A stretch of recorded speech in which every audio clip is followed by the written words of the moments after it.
Sankeshwar police station ವ್ಯಾಪ್ತಿಯಲ್ಲಿ ಸಂಕೇಶ್ವರ ಹೈವೇನಲ್ಲಿ ಡಿಮಾರ್ಟ್ ಹತ್ರ ಒಂದು 3 ಜನ ಗಾಂಜಾವನ್ನು ಮಾರಾಟ ಮಾಡ್ತಾ ಇರೋದ್ರ ಬಗ್ಗೆ ಮಾಹಿತಿ ಬಂದಾದ ಮೇಲೆ ಸಂಕೇಶ್ವರ ಪೊಲೀಸ್ ಇನ್ಸ್ಪೆಕ್ಟರ್ ಸ್ಥಳಕ್ಕೆ ಹೋಗಿ ಅಲ್ಲಿ ಚೆಕ್ ಮಾಡೋ ಸಂದರ್ಭದಲ್ಲಿ ಅವಧೂತ್ ಮಹದೇವ್ ಪರಿತ್ A1 ಇವನಿಗೆ 25 ವರ್ಷ, ಪರಿತ್ ಗಲ್ಲಿ ಸಂಕೇಶ್ವರವನ್ನ, ಚಿನ್ಮಯ್ ಶಂಕರ್ ದೇಸಾಯಿ ಇವನ ನದಿಯಲ್ಲಿ ಸಂಕೇಶ್ವರವನ್ನ ಇವನಿಗೆ 21 ವರ್ಷ, ಸಚಿನ್ ವಿಜಯ್ 30 ವರ್ಷ ಗಡಿಂಗ್ ಲಾಜಿ ಕೊಲ್ಲಾಪುರ. ಈ 3 ಜನವನ್ನು ಒಂದು 480 ಗ್ರಾಮ್ಸ್ ಗಾಂಜಾವನ್ನು ಇಟ್ಕೊಂಡು ಮಾರಾಟ ಮಾಡ್ತಾ ಇರೋದು ಕಂಡು ಬಂದಿರ್ತದೆ.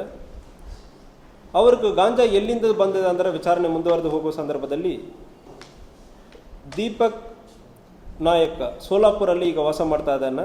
ಸೋಲಾಪುರ ಇಲ್ಲಿ ಇರೋದು, ಈಗ ಇತ್ತೀಚೆಗೆ ಗಡಿಂಗ್ ಲಾಜ್ ಹೋಗಿ ಅವರ ಅಕ್ಕನ ಮನೆಯಲ್ಲಿ ಇರೋದು ಕಂಡು ಬಂದಿರ್ತದೆ. ಇವನ್ನ ಮಹಾರಾಷ್ಟ್ರದಿಂದ ತರಿಸಿ ಇಲ್ಲಿ ಲೋಕಲಿ ಸಂಕೇಶ್ವರಕ್ಕೆ ಸಪ್ಲೈ ಕೊಟ್ಟಿರೋದು ಕಂಡು ಬಂದಿರ್ತದೆ. ಸೊ ಈ ವಿಚಾರಣೆ ಇನ್ನೂ ಕಂಟಿನ್ಯೂ ಆಗ್ತಾ ಇದೆ. ಇವನಿಗೆ ಮಹಾರಾಷ್ಟ್ರದಲ್ಲಿ ಎಲ್ಲಿಂದ ಬಂತಂದ್ರೆ ಕೂಡ ವಿಚಾರಣೆಯನ್ನು ಮುಂದುವರಿತಾ ಇದ್ದೀವಿ. ಯಾವುದೇ ರೀತಿಯಲ್ಲಿ ಗಾಂಜಾ ಮಾಹಿತಿ ಇರುತ್ತಂದ್ರೆ ದಯವಿಟ್ಟು ಸ್ಕೂಲ್ ಕಾಲೇಜುಗಳಲ್ಲಿ ಮತ್ತು ಪಬ್ಲಿಕ್ ಪ್ಲೇಸಲ್ಲಿ ಇರಲಿ, ಯಾವುದೇ ರೀತಿಯಲ್ಲಿ ಗಾಂಜಾ ಮಾಹಿತಿ ಇರುವ ಸಂದರ್ಭದಲ್ಲಿ ಕರ್ನಾಟಕ ಸ್ಟೇಟ್ ಮೊಬೈಲ್ ಅಪ್ಲಿಕೇಶನಲ್ಲಿ ಗಾಂಜಾ ಮಾಹಿತಿ ಕೊಡುವುದಕ್ಕೆ ಅವಕಾಶ ಇರ್ತದೆ. ನೀವು ಕೊಡುವ ಮಾಹಿತಿ ಒಂದು ಸಾರ್ವಜನಿಕರಾಗಿ ನೀವು ಕೊಡ್ತಾ ಇರುವ ಮಾಹಿತಿ ಅನಾಮಧೇಯವಾಗಿ ಕೊಡುವುದಕ್ಕೆ ಅವಕಾಶ ಇರ್ತದೆ. ನಿಮ್ಮ ಮೊಬೈಲ್ ನಂಬರ್ ಪೊಲೀಸರಿಗೆ ಇಲ್ಲ, ನನಗೂ ಕೂಡ ಗೊತ್ತಾಗಲ್ಲ. ಓನ್ಲಿ DG ಲೆವೆಲ್ ಆಫೀಸರ್ಸ್ ಮತ್ತು ಹೋಮ್ ಮಿನಿಸ್ಟರ್ ಲೆವೆಲ್ ಆಫೀಸರ್ ಸಾಹೇಬರಿಗೆ ಮಾತ್ರ ಗೊತ್ತಿರುತ್ತದೆ. ಬೇರೆ ಯಾರಿಗೂ ಈ ಮಾಹಿತಿಯನ್ನು ಶೇರ್ ಮಾಡಲ್ಲ. ಮಾಹಿತಿ ಯಾರು ಕೊಟ್ಟಿದ್ದಾರೆ ಅಂದರೆ ಯಾರಿಗೂ ಗೊತ್ತಾಗಲ್ಲ.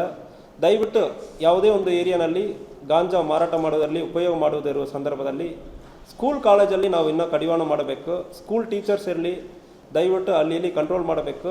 ಒಂದು ವೇಳೆ ಮಾಹಿತಿ ಬರ್ತಂದರೆ ದಯವಿಟ್ಟು ನಮಗೆ ತಿಳಿಸಿ. ನಮ್ಮ ಉದ್ದೇಶ ಪೆಡ್ಲರ್ ಎಲ್ಲಿಂದ ತರಿಸ್ತಾನೋ ಅದನ್ನು ಕಂಡುಹಿಡಿಯುವುದು. ಪೆಡ್ಲರನ್ನು ನಾವು ಕಂಡುಹಿಡಿಯುವ ಸಂದರ್ಭದಲ್ಲಿ ಈ ಗಾಂಜಾವನ್ನು ನಾವು ಮುಕ್ತ ಮಾಡುವುದಕ್ಕೆ ಅವಕಾಶ ಇರ್ತದೆ.